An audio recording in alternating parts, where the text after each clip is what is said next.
All right, blue-white skies. This is a deck that's looking to leverage the card Favorable Winds along with a bunch of flying dorks. Dovin also worthwhile with flying dorks. We have Depose deploy, which can generate tempo as well as more flying dorks. And then we have, you know, just an elephant that's good with a bunch of one-drops. So white weenie-esque with a little bit more evasion and then Favorable Winds as an anthem.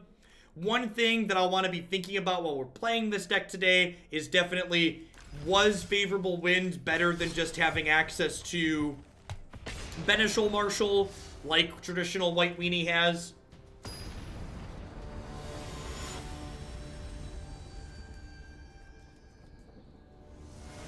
I won't be able to see you stream until after my honeymoon, so in honor of me getting married on Saturday, I'm sharing my happiness with my favorite content creator. I'll be back on March 21st, which should be our 1-year sub anniversary. Pala, have a wonderful wedding this weekend. Thank you very much for the generosity. Hope you're having a good Monday.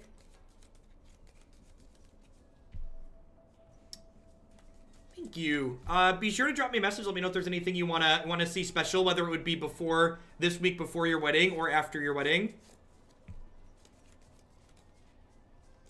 I think I just go ahead and mulligan here. No second land's a little loose. Our deck has a bunch of one drops in it. This hand doesn't have any, but I think this is still a keep.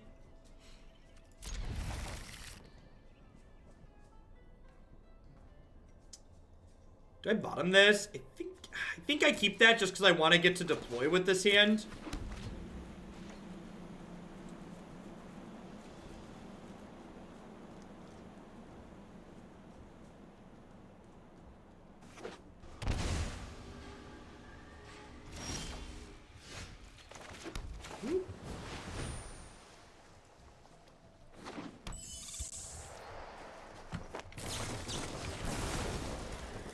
Poor little Night Veil.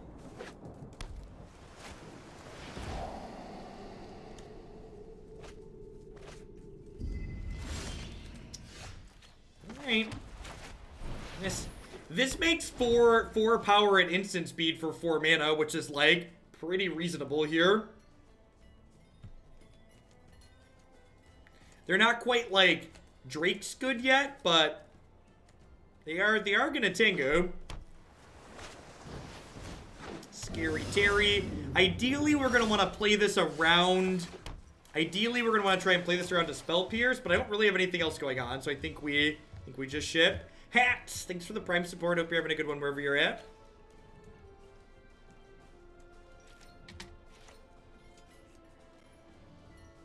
Terramander's kind of a giveaway of which deck the opponent's playing. So the LSV's configuration of Drakes with Phoenixes wasn't playing Terramander. So this is probably a more traditional build. Alright, so I know we get Spell Pierced here, but they're probably going to be leaving up Spell Pierce regardless, so I'm just going to go ahead and jam.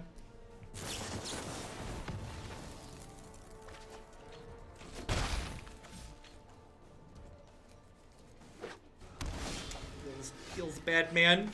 Alright, well that maybe got the Spell Pierce out of the way for Dovin Bond. Please resolve, Mr. Bond.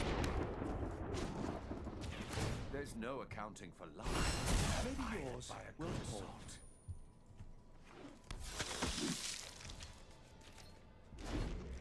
Yeah! Dovin didn't even get shocked. God bless. Stop it. No! Dovin didn't even get shocked! No bully. Rude. Rude. 2/2 flyers for -1 is pretty good. You're not wrong. We were so close! We were so close to greatness. Yikes. Dovin's too fragile.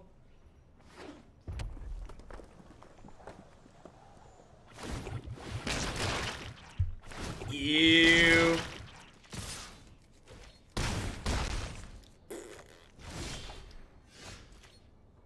Well, we tried.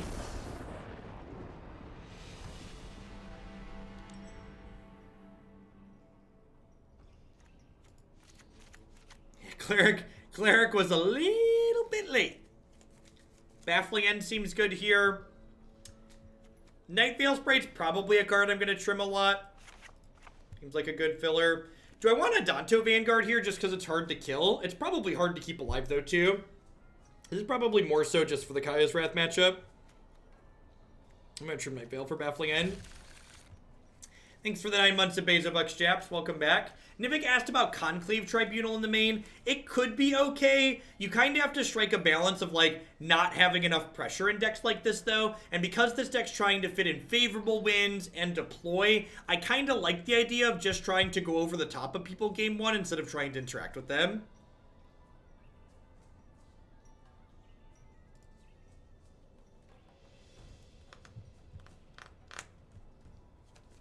Yeah, that's true. They do have a lot of X4s.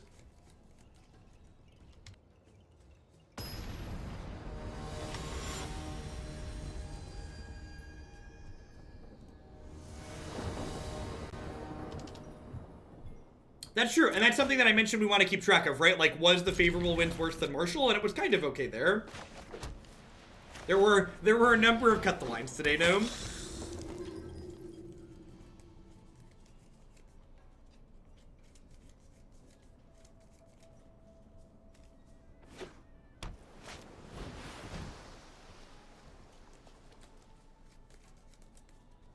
Basically get to flip our Delver on turn 2.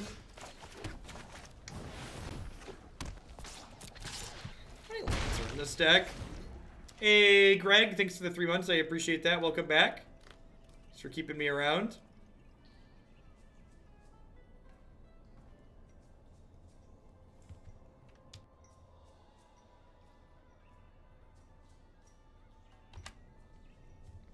Ooh. 21 lands. Yeah, that's probably right.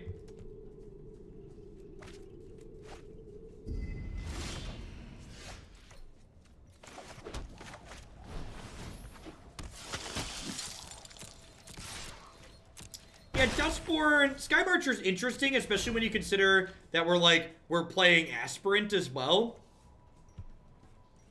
Adds a little bit of utility here.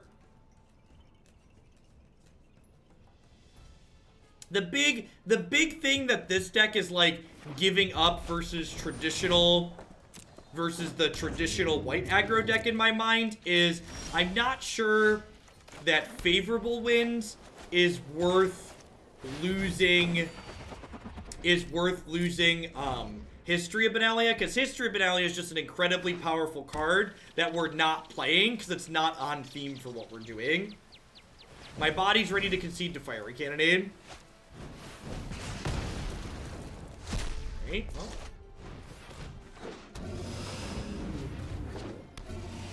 I mean, if you look at decks like white aggro, those decks are also low card quality decks. The idea being that your synergies from your aggro deck overpower your low average card quality. And like losing, why not double block the Enigma Drake? Because I'd rather just race here. Like they're at 9. Like this is a great example of why not to double block, I think.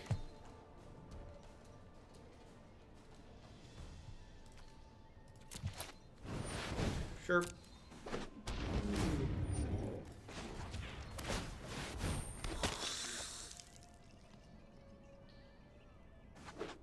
we still play Pirates here? You mean like on this channel? Yeah, we actually played an Esper Pirates deck on stream. That was pretty sweet. If I attack with everything and they eat these two and they take damage from these. Hey, what's going on, 54? Hope you're having a good one. I'm gonna attack with this because this can trade for one of their Drakes here. Which I think is an okay exchange for us.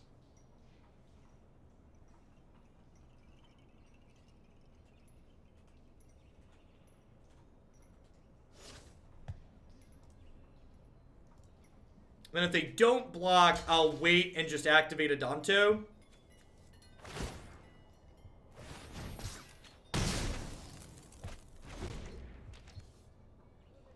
I was checking a message, and I just assumed they were going to trade, so there was no reason to do that. I should have activated Adanto.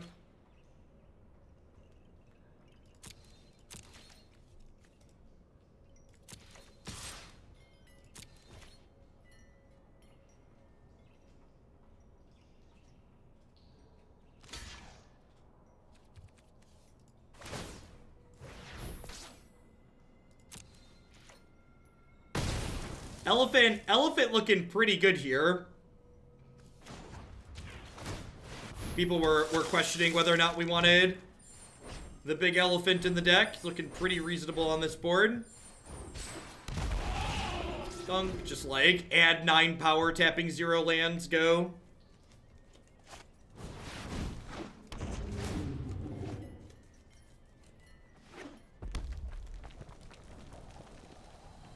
The biggest, dumbest of all the elephants.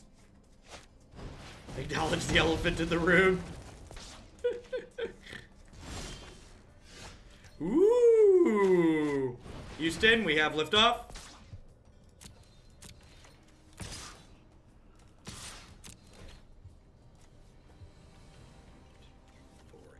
Only 4 in there. You can check how much it is to pop this off based on their power and toughness.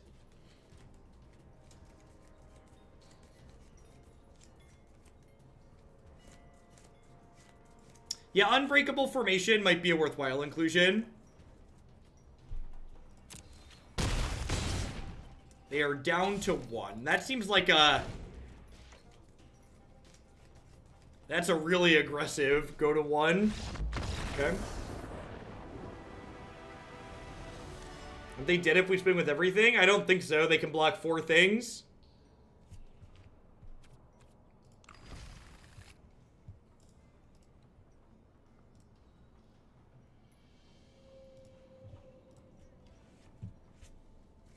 They had lethal with 2 spells. No, I had a blocker. So, like, one of the spells would have to be a lava coil to kill my thing.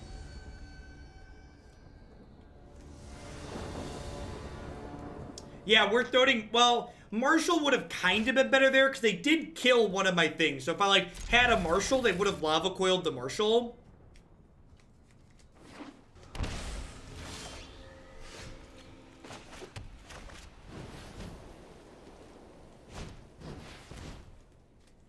One, two, three, four. Do.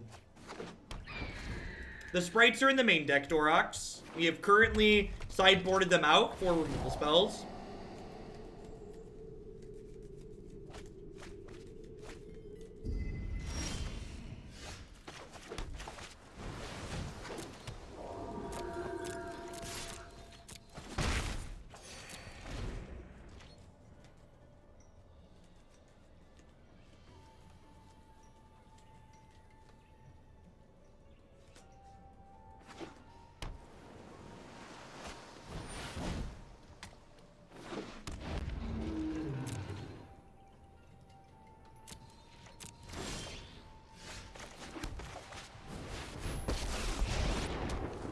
Yep, Cleric is more than a 2/1 flyer for 2. Tragedy or comedy of He does stuff and things. You'd never know we're on 21 lands from these games we've played, though. It's like,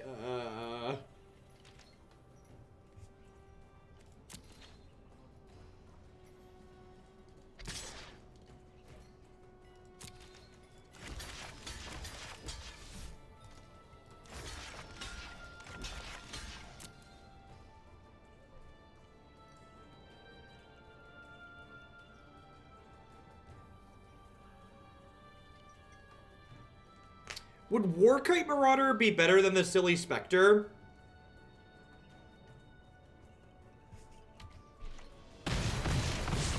Well, that worked out better than expected.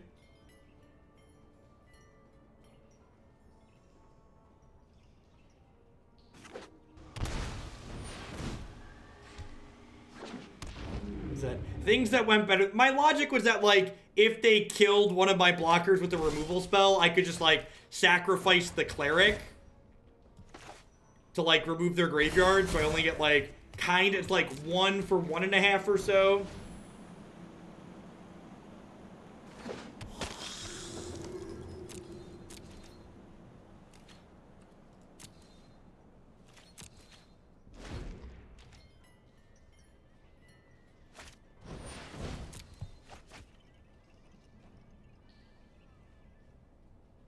Hey, the Juicy John, thank you for the 6 months. I appreciate that.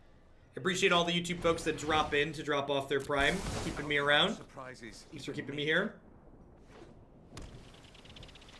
Sky Tether's probably a good idea. I like that. No blocks.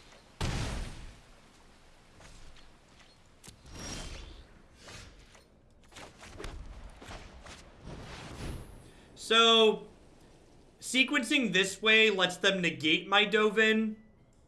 But they shocked earlier like they might have a Spell Pierce, so I think it's correct to play Dovin before Tithe Taker because this plays around Spell Pierce.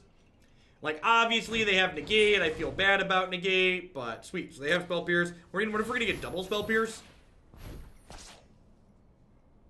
Or if they're just playing it to pump up their Enigma Drake. That makes a lot of sense. Whatever your plans. Hey, Dig. Thanks for the 12 months. I appreciate that. I knight thee, Defender of the Realm. Go forth and protect us from Twitch chat. I'm going to attack with these 4. If they want to attack Dovin next turn, we'll just block with our 1/1. If they attack me, we'll just ignore him. Nah, I'd much rather just have Dovin make 1/1s. We're just racing here, right? An anomaly, not Because, like, if I plus Dovin, I then need to leave something back to protect him. And if I'm not, and I'm leaving something back to protect him, I'm, like, losing the race.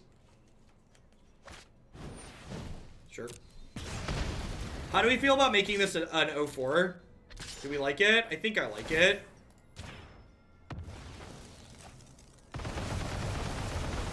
What on God's green earth was that sound effect?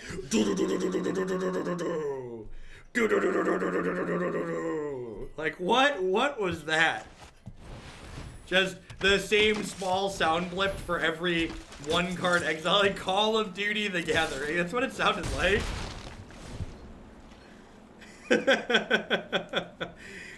Maybe no one's ever exiled a graveyard with Remorseful Cleric before. The card's not very good on a lot of spots, right?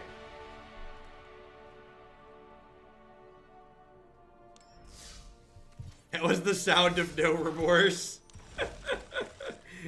Yeah, so I think with the Drake and Phoenix decks running around right now, I think I want Warkite rather than this Night Veil Sprite.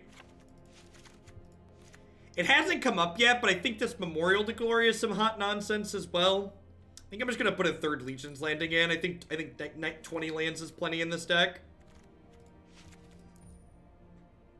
Hey, Bobby, thanks for the 3-month tier 2 resub.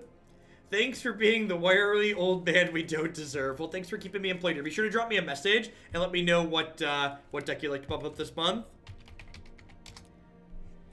Sky Tether. Enchanted creature has Defender and loses flying. This might be worth playing. This is, I don't know, it's not that much better than Baffling End, right?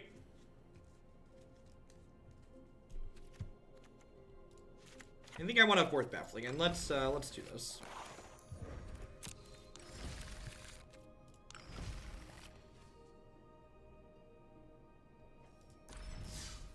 The Teamer Reclamation deck that I posted on Twitter. I posted a Teamer Reclamation deck on Twitter. Oh, you mean the one in my I can't export this tweet? No, that one's not even in the queue. I was just looking for an example. The cards that were messed up on the arena overlay were Depose Deploy. The split card.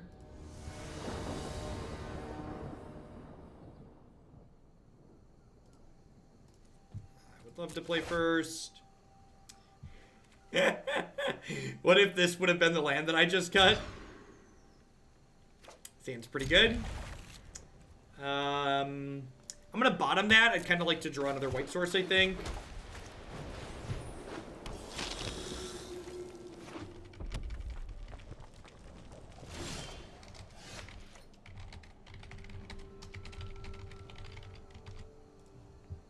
Perfect. I'm gonna start by attacking here.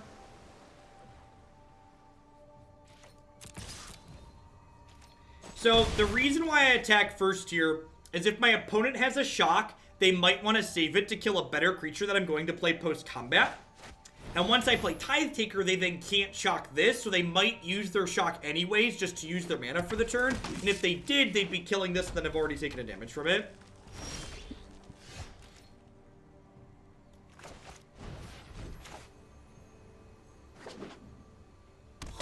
I don't know, Elephant breaks through a lot of board stalls. This, like, I don't know how you can, like, watch turns like this and want to cut Elephant.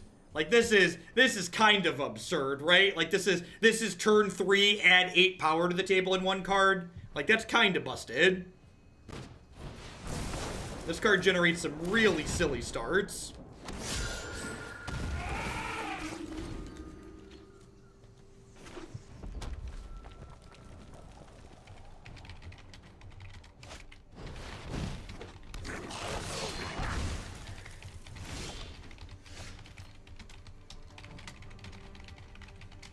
Alright, well, having a bunch of flyers here is really good.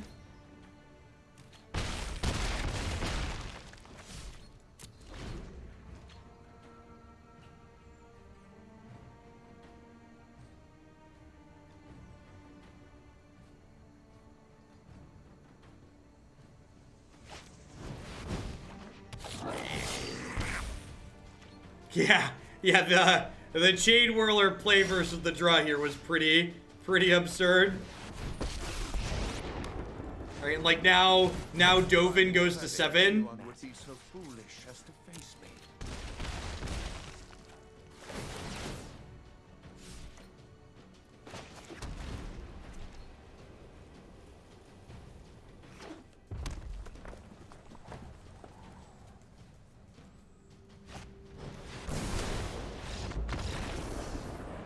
I appreciate taking your own way out.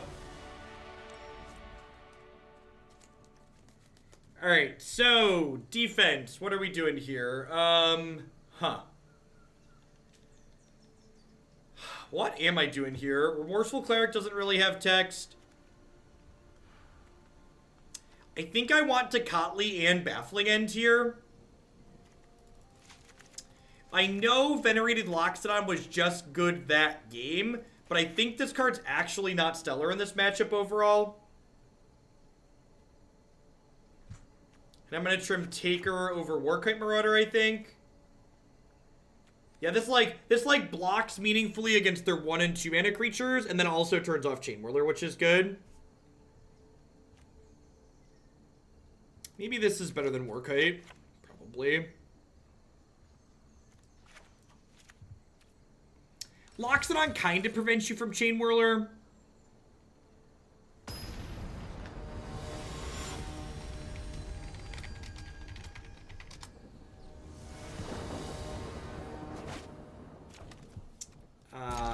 Keep, I guess.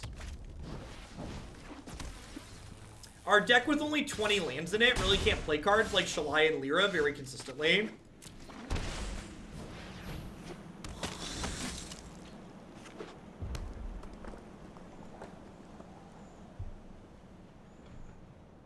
How long till 4 color gates? We started this deck about 25 minutes ago, so about 45 minutes till we get to gates.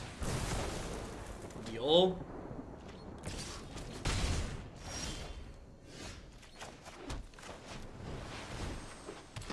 RDW stands for Red Deck Wins. I think I just want to be as conservative as possible here, and if they attack me, I'm gonna block. Still blocking.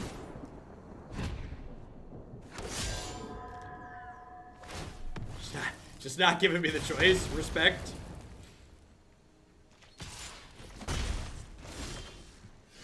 Oh, yeah.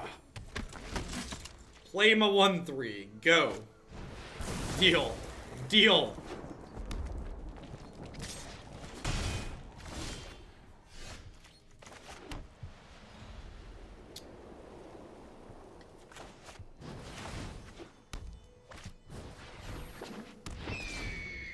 I wonder if I'm supposed to play Skymarcher and Tithe Taker out first here just because my lifelink creature is valuable. But at the same time, getting to attack with the lifelinker right away is pretty good. Yeah, the deploy part's very good in this matchup, I agree. Just like, if we're living for a 4-mana card to be relevant, we probably are winning anyways, and I want just more cheap things in my deck, essentially.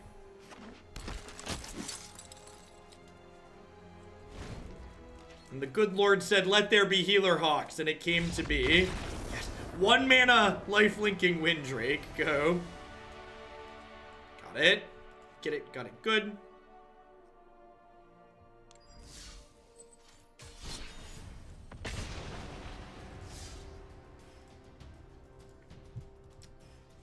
This deck seems pretty okay. I'm kind of digging what it has going on here.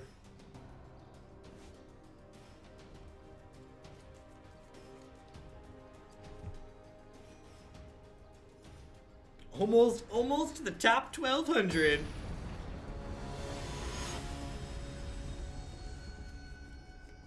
Eighth edition Draft God Windrake.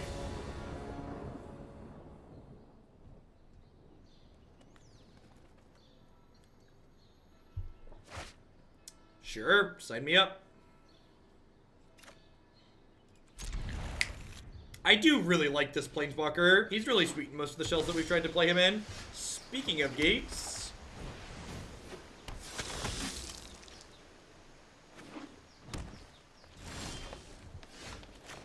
I suppose this could be a Nexus deck. Could be gates, but could be a Nexus deck too. We have like a pretty aggressive start here. We get to attack with 3, flip the landing, play Dovin next turn. Yeah, looks like green blue Nexus. Green blue Nexus usually plays a couple of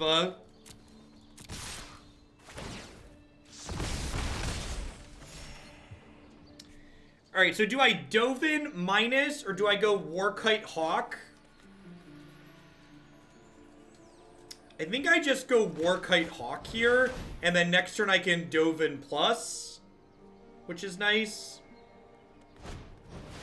Sweet, Sinister Sabotage, super rewarded for double spelling. Maybe I'm supposed to lead on the Hawk there even, because they could have Sabotage. I keep forgetting that these decks move towards Sabotage.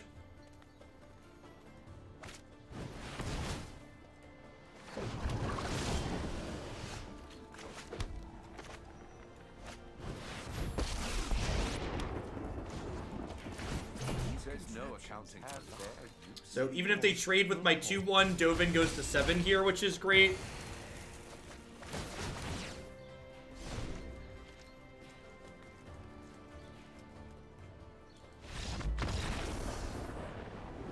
All right.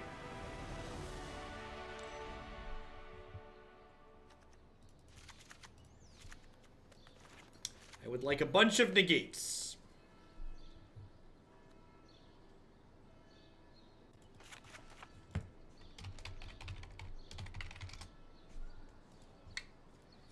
I think Depose deploys a little bit slow.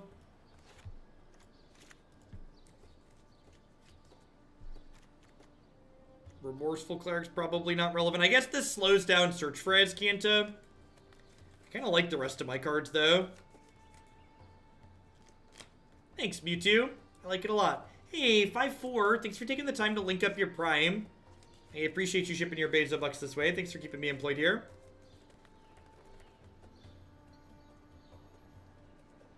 Yeah, the blessing didn't matter, though, EGH. Getting to alt mattered. Yeah, maybe I just trim a Hawk. I don't know. I think I want to trim my more expensive spells.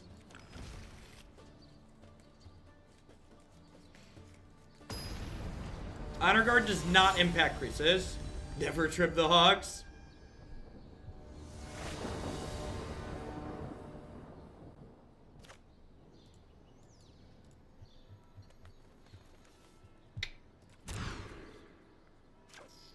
This hand would really like a 1-1, but Nexus of Fate is not a trigger, it's a replacement effect, so Nexus of Fate never actually goes to the graveyard.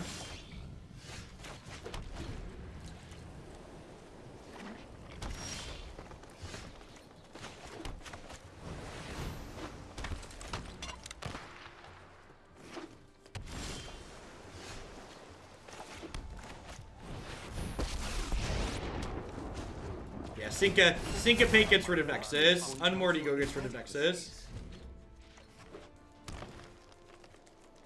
Alright, they don't have a fast combo kill here. They're going to be in a lot of trouble.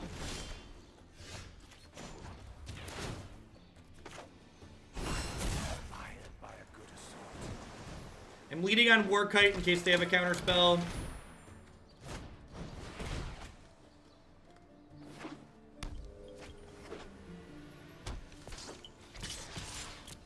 So, are they dead next turn? This is 10. Yeah, this is lethal, so they have to start fogging me. But that being said, we might not get a next turn. Like, they have Wilderness Reclamation here, so. Okey-doke. They have this Arc, but they don't have the City's Blessing yet. And they only have one card left here, so. Well, that's pretty good. So do you have a thing?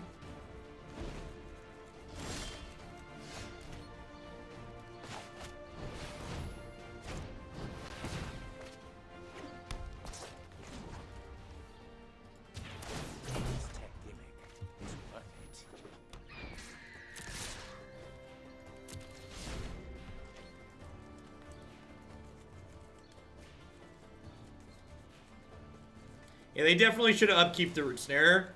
They didn't get punished because we didn't draw a Negate, but they could have been.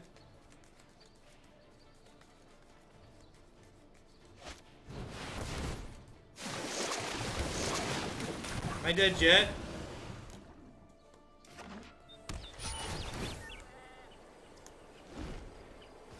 Yay! Wilderness! Yay!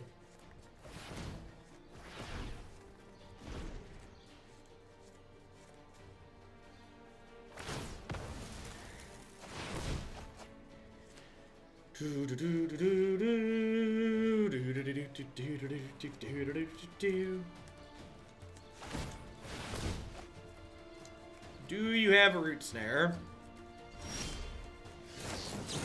Nope.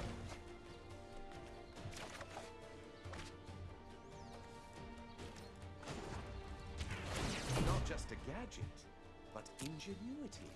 Ingenuity.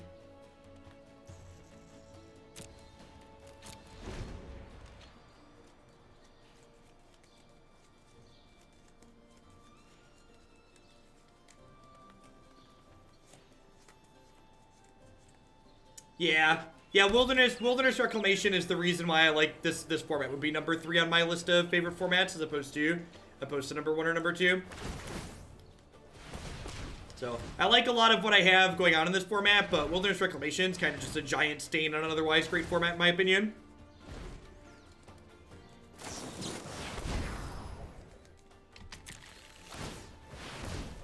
So, we're not guaranteed to die at this point, but we're pretty likely.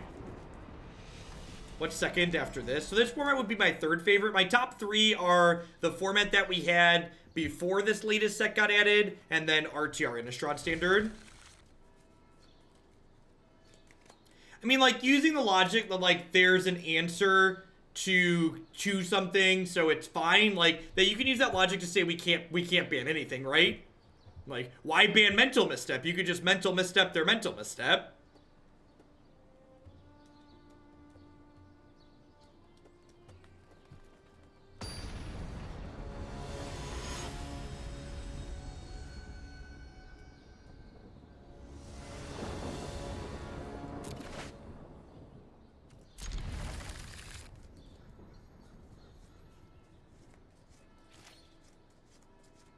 There stuff was going on. That format was fine. That wasn't like one of the many really rancid, terrible standard formats that we had there for a little bit, but it's just like okay.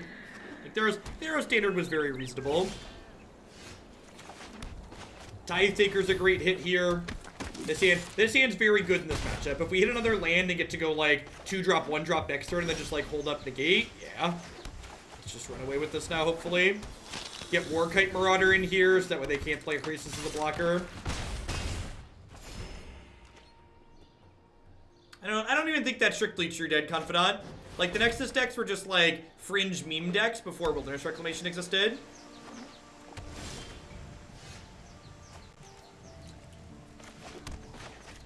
And, like, again, like, it's not unbeatable by any means. I just think the reason why Nexus makes me dislike or puts the format lower on my favorites is because Nexus of Fate just like it always leaves a bad taste in my mouth. Like when I lose to it, it's just like tedious and long, and when I beat it, I just feel like I got incredibly lucky, not like I played well.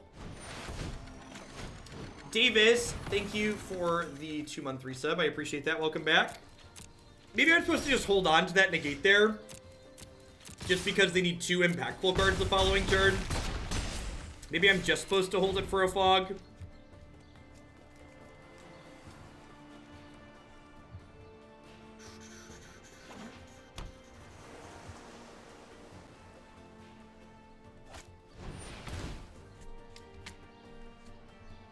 Esper Amulet and Teferi Fog, last standard. Yeah, but those decks weren't very good, Chalky.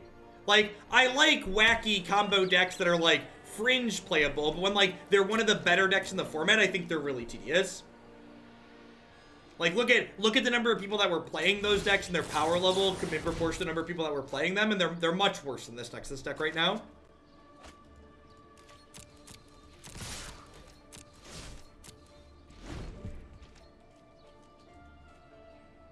Like, even here, this game's a great example. Like, if I win this game, it's just gonna feel like, well, I got kind of lucky that they didn't draw Fog or they didn't cast Nexus and I didn't die, right? So, like, the gameplay doesn't feel meaningful or compelling or interesting to me, even if I end up winning ultimately.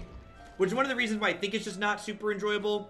Just, like, even when I'm winning, I kind of walk away from it like, well, that sucked. Like, if I feel like it sucked even when I won the game, like, to throw something that's dead already under the bus. Playing against Nexus feels like playing Artifact. Even when I'm winning, I'm just kind of like, this is kind of blah.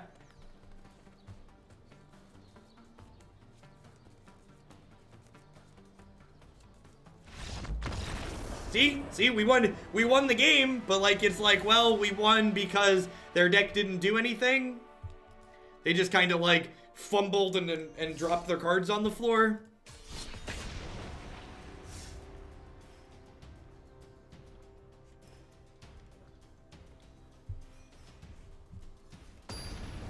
You should always question your game design if someone walks away from a game having won and goes, man, that kind of sucked.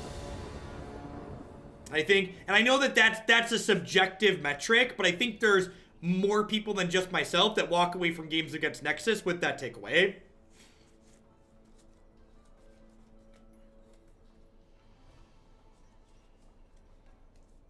Sunaru, thank you for the 28 months. I appreciate that. Welcome back. Yeah, a lot of combo decks feel that way, but when you mix in it feeling that way with the fact that when you die, it takes a long time for you to actually die, it elicits emotions that you don't want to elicit in players from games, I don't think.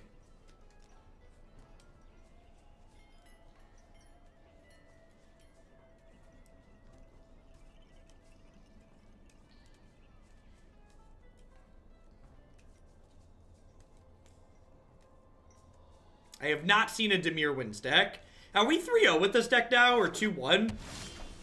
I feel like we've won way too many matches with this deck. I had low expectations, and we've been crushing people.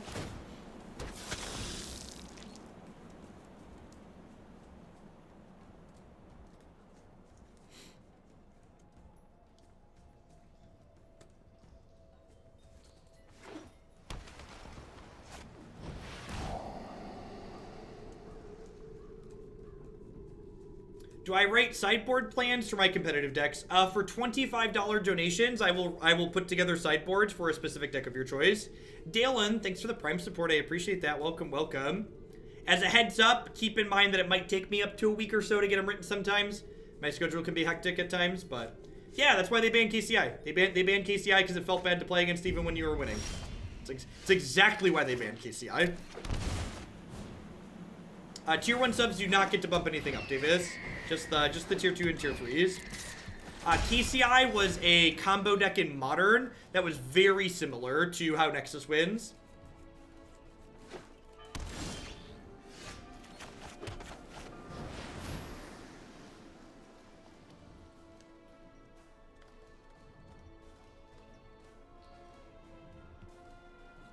I mean, there's lots of goofy things you can do with Nexus of Fate too, Dr. Goldhead. Like, it cuts both ways.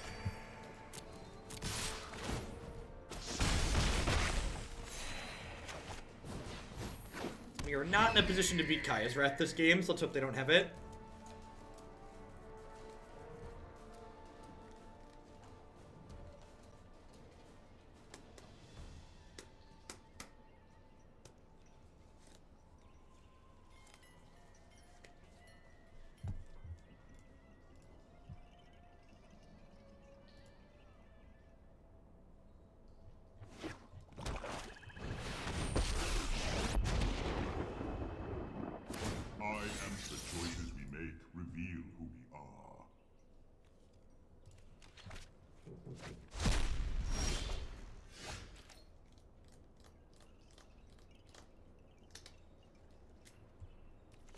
They missed a land drop, and they didn't Kaya's Wrath me. I would like to put all of my chips into the center of the table. Your move, Yugi boy. This is all I got.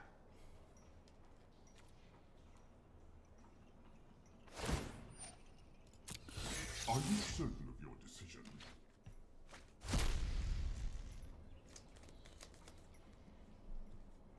10, 13, 15. All right, let's do it. The correct way, in my opinion, to have templated Wilderness Reclamation is Wilderness Reclamation should untap your lands at your opponent's upkeep. It should be templated like Seedborn Muse. I don't know why it untaps your lands at end of turn. All the other effects like that in Magic, historically speaking, do it during your opponent's upkeep. There is always another fight.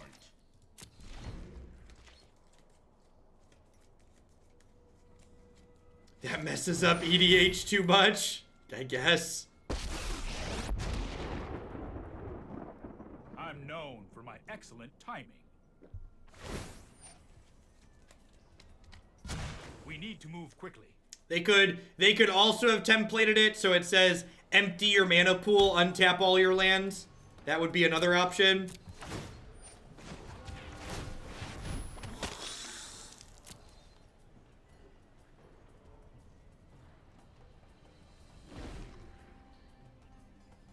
Yeah, it could just not be a trigger that you could respond to at the end of your turn, untap all your lands.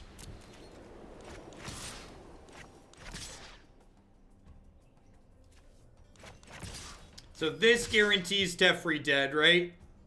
They have one removal spell, he still takes 5, and I'll send 5 at their dome here. If I attack everything at them, I'm attacking them for 5, attacking them for 12. I think it's right to kill Teferi here. Just need to fade Wrath for one more turn.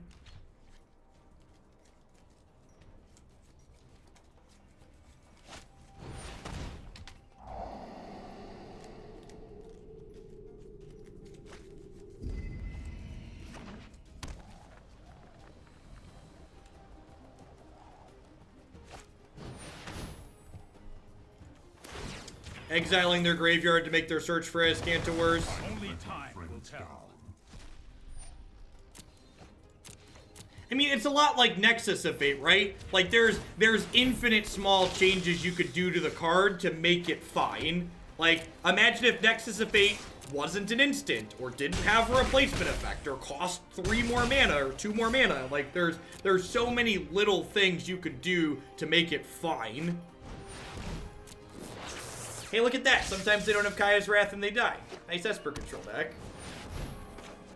Can't do the Thopter! Do the Thopter! The casual 55-2. Let's do it. Let's do it. Do it.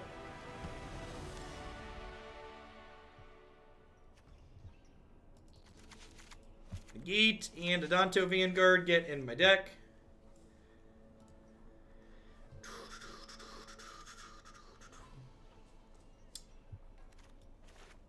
I think this is a matchup where I cut favorable wins just because I want individually powerful cards. Warkite Marauder is a pseudo answer to Lyra, which seems okay.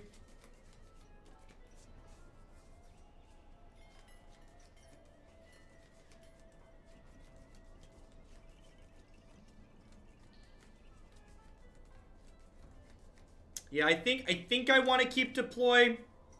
Yeah, maybe Loxodon encourages me to overextend. I could see that. Trim 3 of these. I'm going to leave 1 favorable wins in. Let's do this. I like that idea.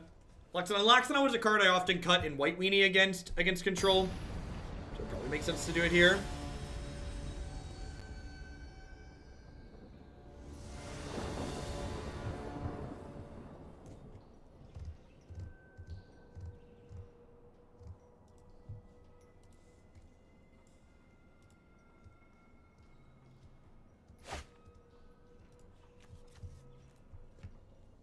The hand's great.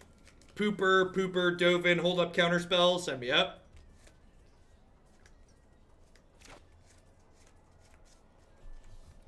So Kirk, and this is something that we've talked about a lot of people think that the only reason to ban something is based on power level, and so many people get lost in the fact that, like, games are something people play for fun, right? So, like, if something's creating a gameplay experience that tends to be bad for most people, that probably means it's not worth keeping around.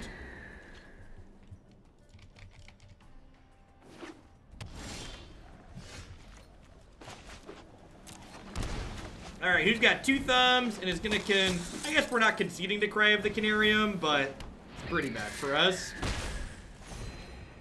Yeah, that's why they banned the Eggs deck. Like, the Eggs deck wasn't banned on power level reasons. It was banned on this is tedious and boring reasons. It was banned on Kibler walking away from the table at our Grand Prix with an F6 sign to go to the bathroom while his opponent combos. Is bad for us. Land tier. Land tier. Oh, rats. Alright, well, we're probably dead. If we would have gotten to play in plus Dovin here, we'd probably be okay, but... Well, maybe I'm just supposed to play my creature out there and just add more pressure to play. Yeah, maybe I'm just, like, not in a position to beat a sweeper.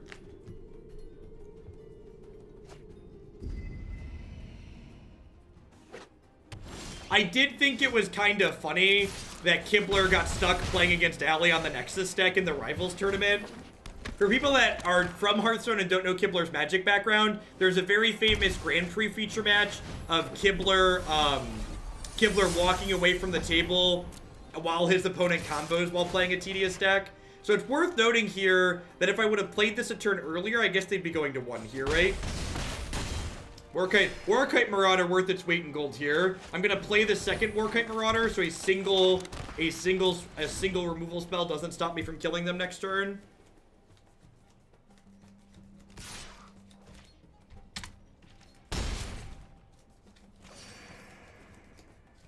This also leaves them dead on board through a Lyra hit. Yeah, they gain 5 from attacking, but they're still dead on board. Great, now they have a blocker. So, favorable wins is lethal. Worth noting that if I would have played out another...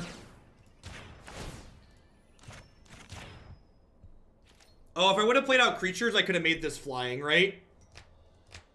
No, I would have had 4, 5, 6, 7, 8, 9. I'd still been short of the city's blessing. Alright, well, we're definitely just, like, putting all our creatures into play. This game's a great example of a game that I might lose because I played too conservatively around a sweeper. I didn't have the tools to play around a sweeper this game, and I tried to, and I'm getting punished for it. Remorseful Cleric can block Lyra and then sack so they don't gain life. Yes, it can. Good catch. Good catch. No, I only have 9 permanents right now. This is 6 plus 3. So I would not have had this be flying.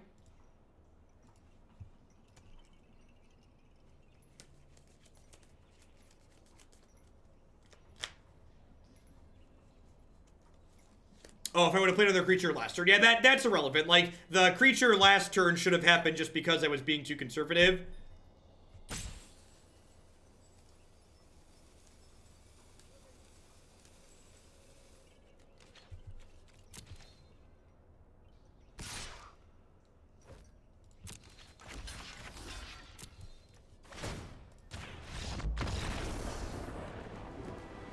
Gosh, this Esper control deck's really powerful.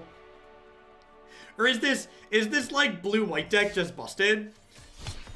It's very similar to crappy flying creatures are just good in this format, right? That's part of the reason why mono blue is so good. Just like little mopey flying creatures are like really unsuspectingly good.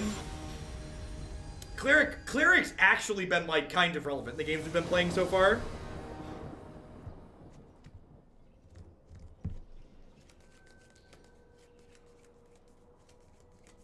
Warkite Marauder was a solid addition, though. We definitely won that game because of Warkite. Gosh, should there be Curious Obsession in this deck? It's probably not unreasonable. I am currently standing. I split my time while I stream, sitting and standing. Because days like today, I'm going to stream for, you know, 12 hours or so. And sitting for 12 hours in a row is not fantastic for my body. One of your finest healer hawks, please.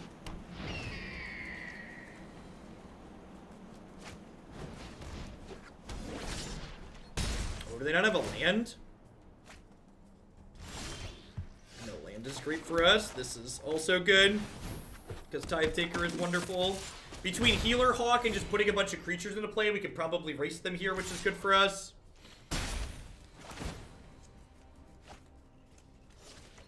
They do make L-shaped desks with standing things. L-shaped standing desks. So I really want to draw a land next turn. So if I draw a land, I can go 1-drop Loxodon, and then they're never going to be able to race us. Alright, well, let's start by attacking with both of these, I think. They might trade here. Really, they're trading there. That's interesting.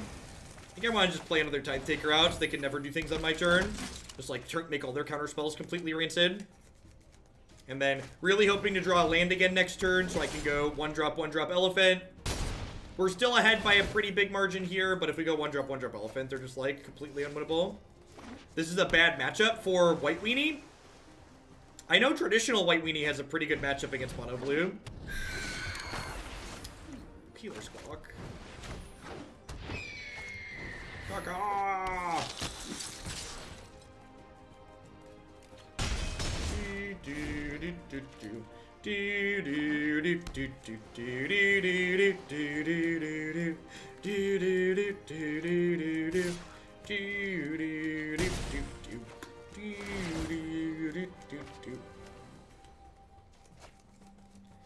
Well, they have double obsession going on the unblockable dork, so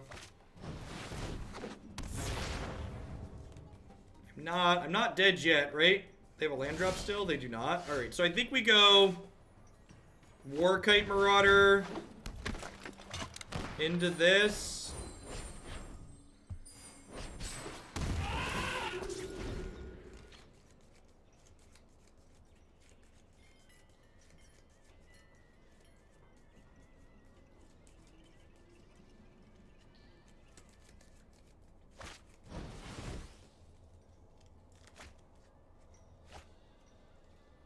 Mono blue tempos just wouldn't be very good in Modern, because, like, grindy card advantage games are, like, not what Modern's about.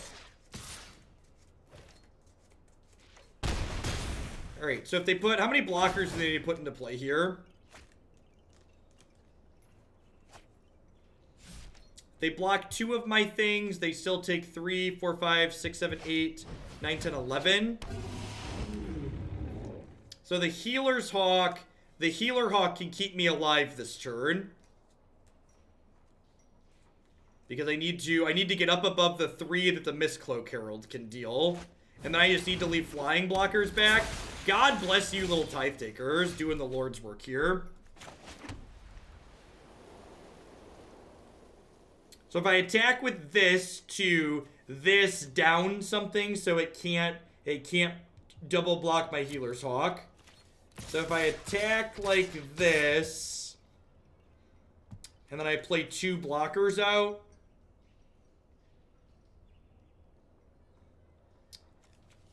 so they go block, block. They probably actually only have to block just this, and they take 6, 9, 10, 11. And then I have 3 blockers on the backswing, and I'm going to 5. If they have double Trickster, I die with this attack. Is it worth playing around double Trickster?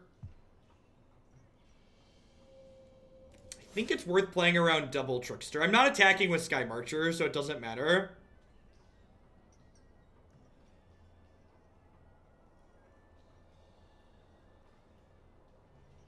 So if I attack like this, I can then beat double Trickster. Because they go tap, tap. I have 2 blockers left. And they only hit me for...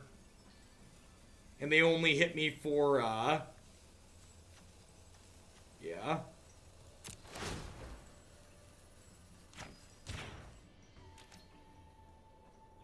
Yeah, they're not gonna take any of my permanents off the table here.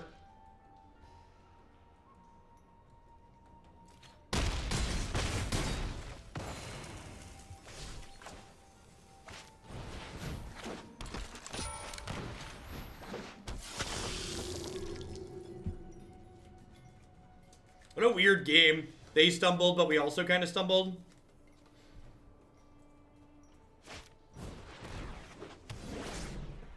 Vomit.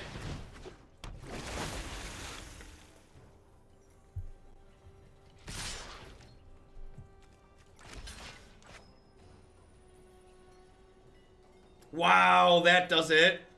So I needed to leave back another flyer. I didn't play around. Trickster plus second obsession. Close game. That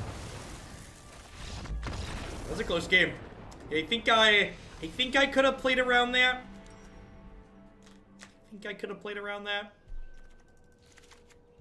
Baffling End sounds great.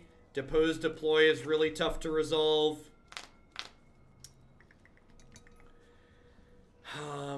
Maybe trim an elephant. Although elephant puts a lot of power into play really quickly. Their draw was like, okay. I don't know if I'd call it good just because they missed their second land drop for so long.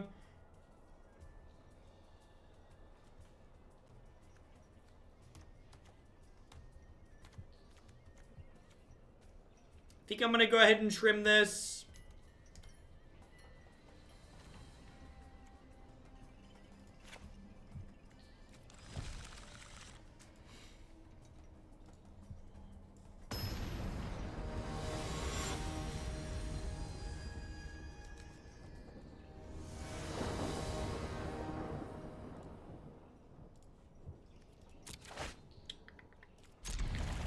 This hand's very good on the play.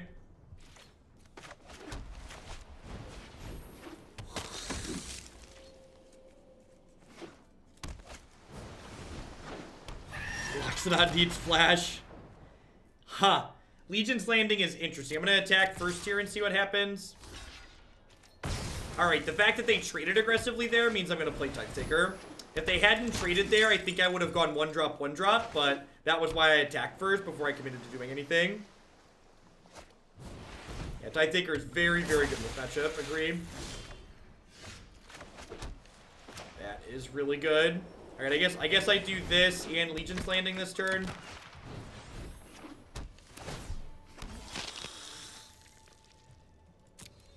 Maybe I'm supposed to attack there. I kind of don't want them to trade, though. I want the Tithe Taker's text on board next turn.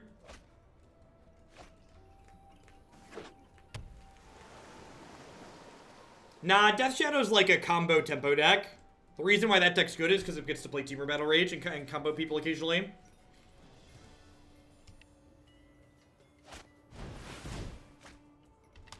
Alright, that's aggressive but fair. Aggressive but fair. It's hard to be a genius surrounded by lesser minds. Again, cast Lingering Souls. Linger, dear Dovin, linger.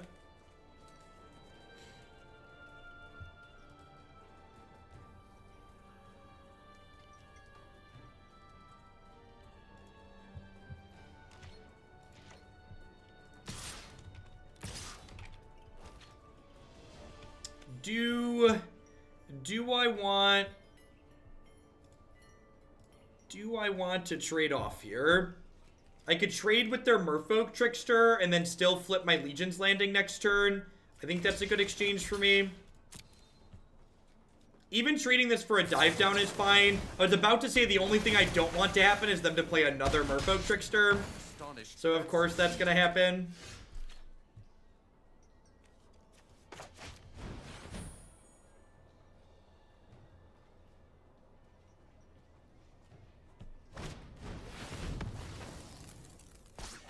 Woof. Alright, well now let's down tick this and just attack for 3, and the next turn we can flip landing over.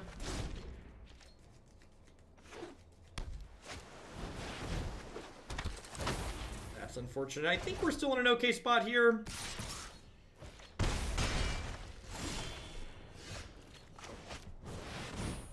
So we get spell pierced here. Yep.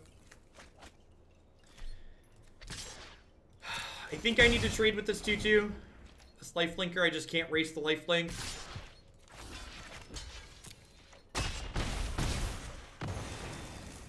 Capture and Entrancing Melody are both very good here for them. Man, that's brutal. I guess if we hit a land next turn, we like still get to race them, which is nice. Bottoms up. That's a good sign. Okay, yep. Redraws for your redraws. Bottoms up. No obsession, no gin.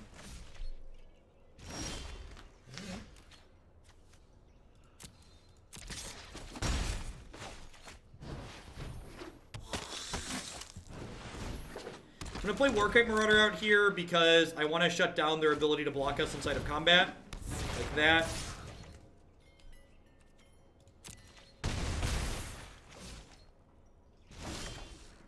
Maybe I'm just supposed to block there.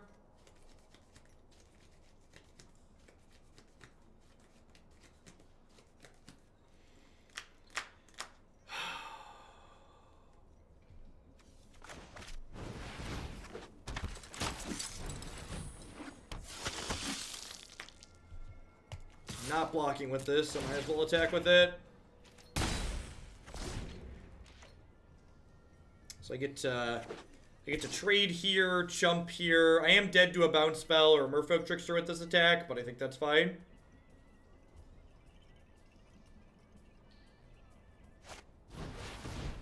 Yep.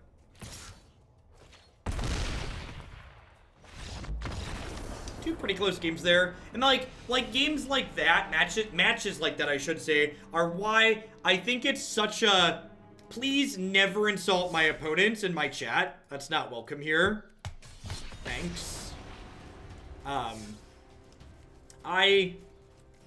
Games like that, I think, are such a good example of why you shouldn't just look at the record a deck has to have the takeaway of what a deck is good or bad or not. Because, like, that game there, for example, those were two razor-thin close games, right? So, like, that match result very easily slides in the other direction with just a couple of close choices.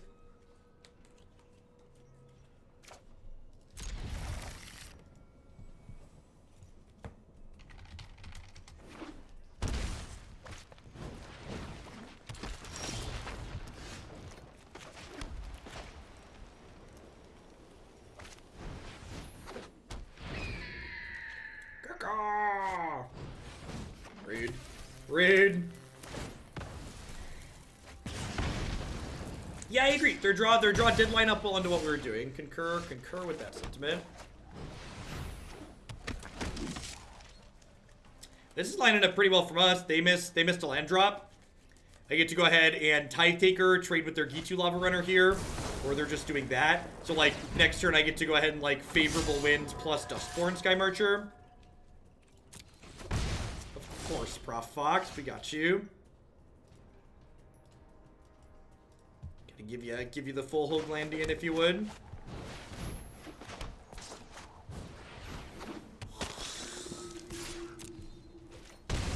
And then, like, Dovin down ticks to gain a life and make 2/2s now.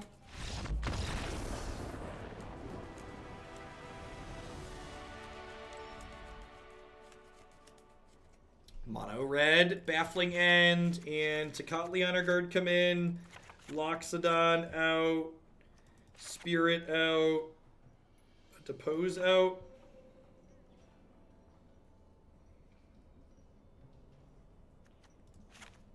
Actually, Remorseful Cleric's probably better than Warkite Marauder. Because this can exile a risk factor if they have one.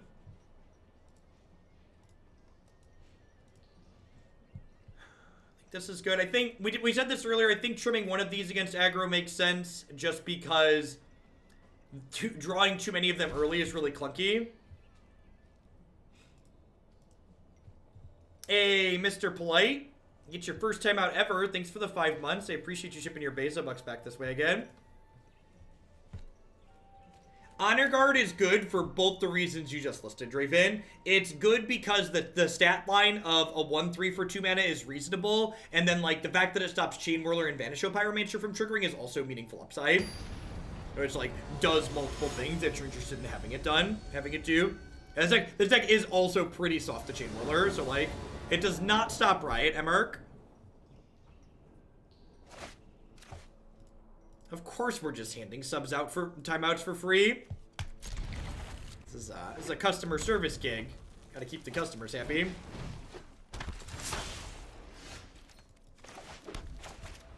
A lot of these successful red aggro decks at the Pro Tour this past weekend, or Mythic Championship, whatever we're calling it these days, did have a green splash for sideboard cards.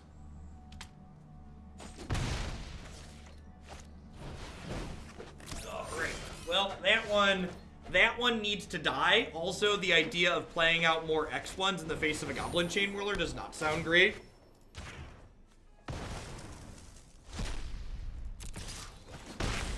Yeah, the Pro Tour has been rebranded to the Mythic Championship. So the thing that occurred this past weekend was what was formerly known as the Pro Tour. All of a sudden, Prince has turned himself into a symbol. And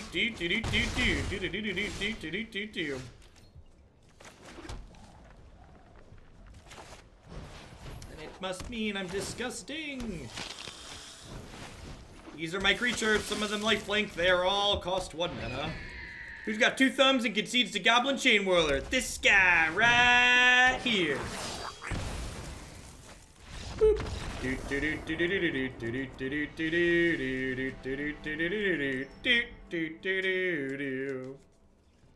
How do you always get Eminem into your head? Listen, Eminem's got a lot of lyrics about a lot of things, okay? And when you know a lot of them, you can make the connections very easily. My brain's very good at recalling math formulas and lyrics, although I haven't done a lot of math lately, so we're probably a little bit more rusty in that area.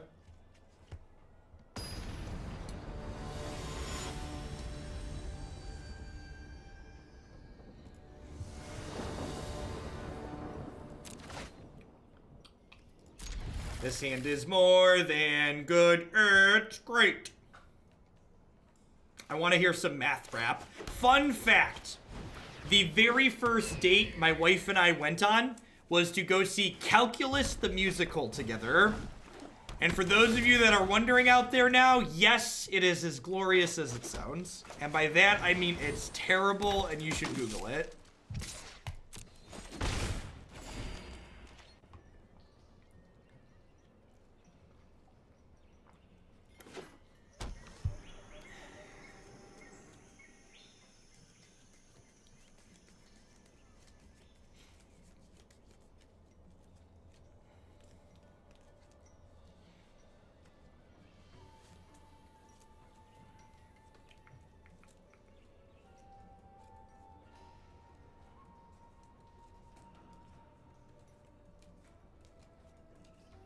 Whose idea was it? Mine?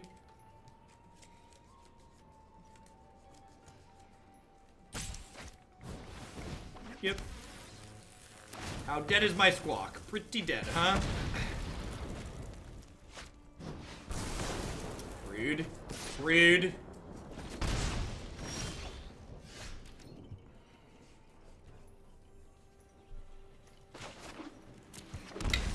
I just want to go Taker plus landing here.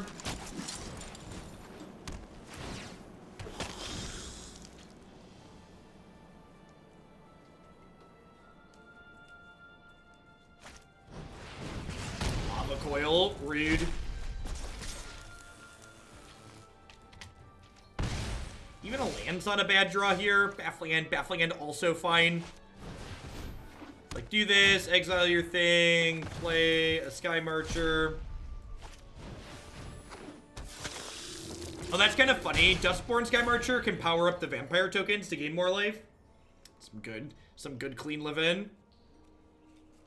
Do do do do do do do do do do do do do. Cometh at me, Gitu Lava Runner. Cometh at me.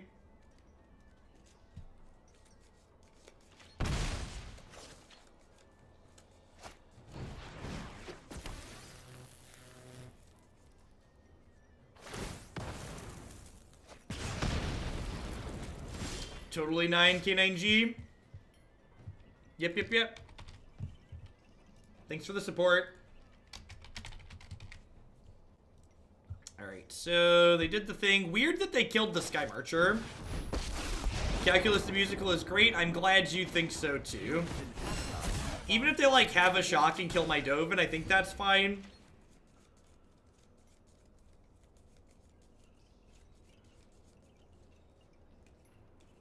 What's the worst case scenario on this board? Whirly Boy.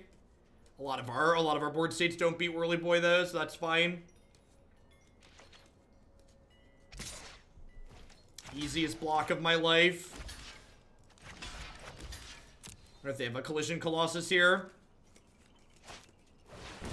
Look at that. Dovin gained 7. 3 mana gain 7. I'll play that card all day against Mono Red. That card sounds awesome. Still at 18. That's super exciting.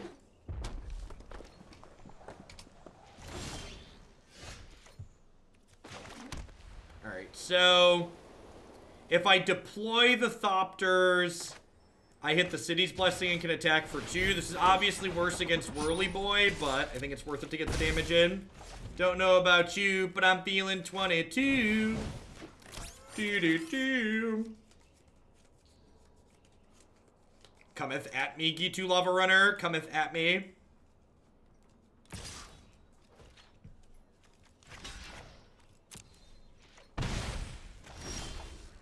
Oh, GG!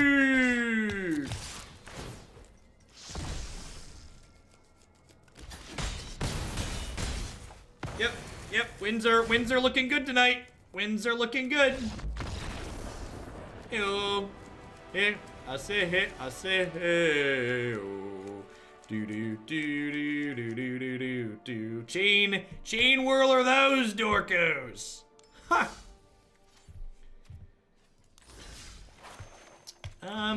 You know, I'm not gonna lie. I was looking at what this deck was doing to get started, and I did not think we were gonna last an entire hour. Flying creatures are just so good in this format. It's kind of silly how good they are. I'm still not sure overall if playing a build like this as opposed to just playing Martial and History of Benalia is better. It's probably better to play Martial and History of Benalia. I will say this. I do really like Dovin as a card, though. Like, Dovin in these tiny creature aggro decks just continues to be fantastically impressive. So, I really like exploring different shells with this card. He's probably ideal in something with Hero, but he's been pretty good in like this. We played a mono blue deck with Dovin in at 1.2 that seemed reasonable. All right, what do we got next? Four color gates. Let's keep rolling along here. We got 1, 2, 3. I think I can do 4 more decks today. I think that'll put us to about 7 or 8 o'clock. Seems not like the first.